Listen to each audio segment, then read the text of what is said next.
Bharti news, आपकी सोच से भी तेज खबर। नमस्कार, आप देख रहे हैं हम भारती न्यूज। इस वक्त की सबसे खास खबर। थाना फतेहपुर में दिनांक 11/9/21 और 12/9/21 को 4 शव बरामद होते हैं, जिसमें एक महिला की और 3 नाबालिग बच्चों की शव बरामद होती है। इस शव बरामद पे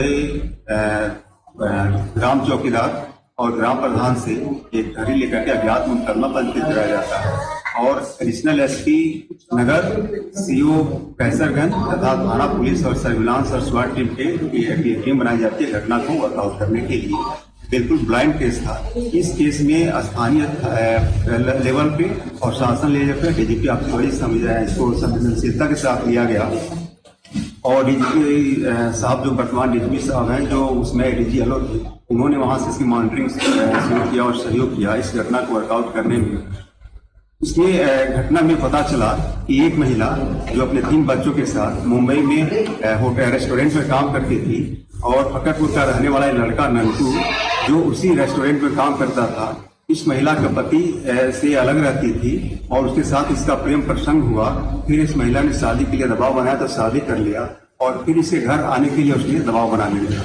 तब इसने एक संयोजित तरीके से उस महिला से कहा कि तुम्हारे यहाँ पर खोल है, मकान है, इसको बेच देते हैं और पूरे परिवार के साथ अपने गांव फतेहपुर जनपद बहराइच चलते हैं। उस महिला ने इसके झांसे में आकर के अपना मकान 4 लाख में बेच दिया और तीनों बच्चों को लेकर के इस नानकू के साथ और 2 और इसके जो साथी थे सलमान और दानिश को लेकर के पुष्पक एक्सप्रेस से लखनऊ आते हैं।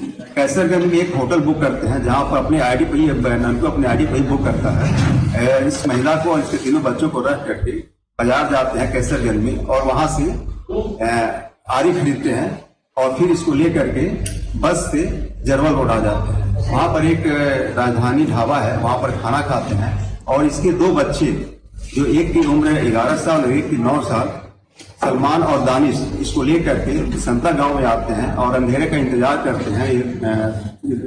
चक्रोड़ों पे घूमते रहते हैं। स्थानीय लोगों ने इनको देखा भी कि ये 2 बच्चों के साथ ये दोनों कौन घूम रहे हैं। अंधेरा होने के बाद इनकी गला रेत करके हत्या कर देते हैं और शव को गन्ने और धान के खेत में फेंक देते हैं।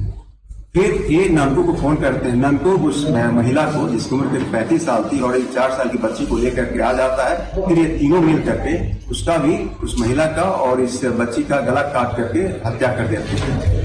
हत्या करने के बाद फिर ये जाते हैं लखनऊ, बस से लखनऊ चले जाते हैं। वहां से पूरे उस होटल से अपना सामान लेकर के पुष्पक एक्सप्रेस से मुंबई चले जाते हैं।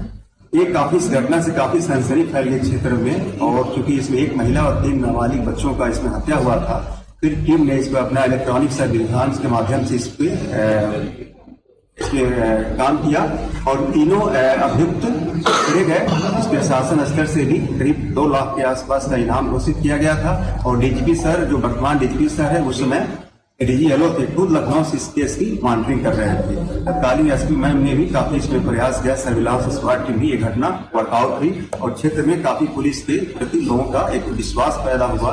जो आसपास के लोग डरे हुए थे कि कहां से अज्ञात इस तरह के शव मिल रहे हैं। लगातार 2 दिन मिले थे, अब कुल 4 शव बरामद हुए।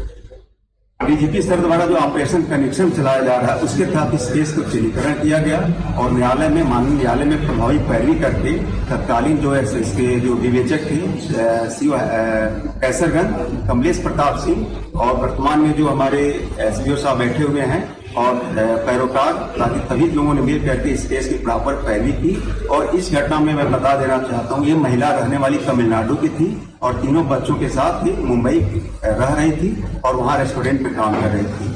जो अभियुक्त थे उन्होंने इस प्लान बनाया कि इस महिला को भी समाप्त कर देंगे, शादी भी नहीं करना पड़ेगा और इसकी जो प्रॉपर्टी जो इन्होंने बेच करके पैसा ले लिया था, ये पैसा आपस में बंटवारा कर दी।